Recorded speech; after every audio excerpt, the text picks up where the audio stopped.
मेरे वो व्यूअर्स जो लॉ की फील्ड से बिलोंग करते हैं उनके लिए आज एक इंपॉर्टेंट जजमेंट आप लोगों के लिए मैं लेके आया हूं। सुनते हुए जाइएगा, आप लोगों के काम जरूर आएगा। तो देखिए, हमारे ऑनरेबल सुप्रीम कोर्ट ने स्पेसिफिक परफॉर्मेंस ऑफ कॉन्ट्रैक्ट को लेके एक बहुत ही इंपॉर्टेंट जजमेंट पास किया है।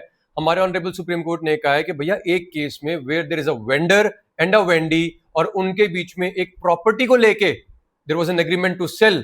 हमारे वेंडर ने, सेलर ने कहा था कि भैया ये प्रॉपर्टी मैं आपको बेचूंगा और उसके बदले में उसने बायर से कुछ specific amount as earnest money लिया और क्लॉज ये डाल दिया कि कल को अगर हम समय पे कॉन्ट्रैक्ट में आगे नहीं बढ़ पाते तो अर्नेस्ट मनी फॉरफिट नहीं होगी, रिफंड हो जाएगी।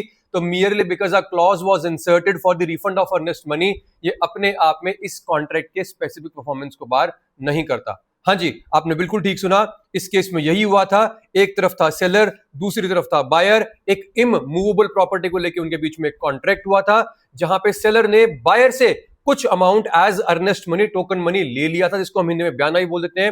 उन्होंने उससे ले लिया था, क्लॉज डाल दिया उसी एग्रीमेंट में कि कल को अगर समय पे हम कॉन्ट्रैक्ट में आगे नहीं बढ़ पाते तो ये आपको मैं रिफंड कर दूंगा, ये फॉरफिट नहीं करूंगा। अब कल को हुआ क्या कि जब वो फाइनल सेल डीड एग्जीक्यूट करने की बारी आई तो हमारे वेंडर ने, सेलर ने उसमें डिफॉल्ट किया और कल को जब हमारे परचेजर ने स्पेसिफिक परफॉर्मेंस ऑफ कॉन्ट्रैक्ट का सूट फाइल किया तो वेंडर का कंटेंशन ये था, सेलर का कंटेंशन ये था कि हमारे बीच में तो क्लॉज डाला हुआ है हमने कि मैं आपकी जो अर्नेस्ट मनी उसको रिफंड कर दूंगा।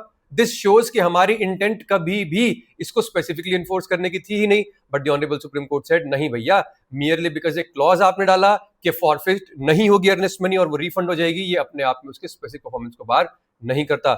जजमेंट आप लोगों को कमेंट बॉक्स में दिख जाएगा, वहां से आप लोग अपने डायरी में ऐड कर लीजिएगा।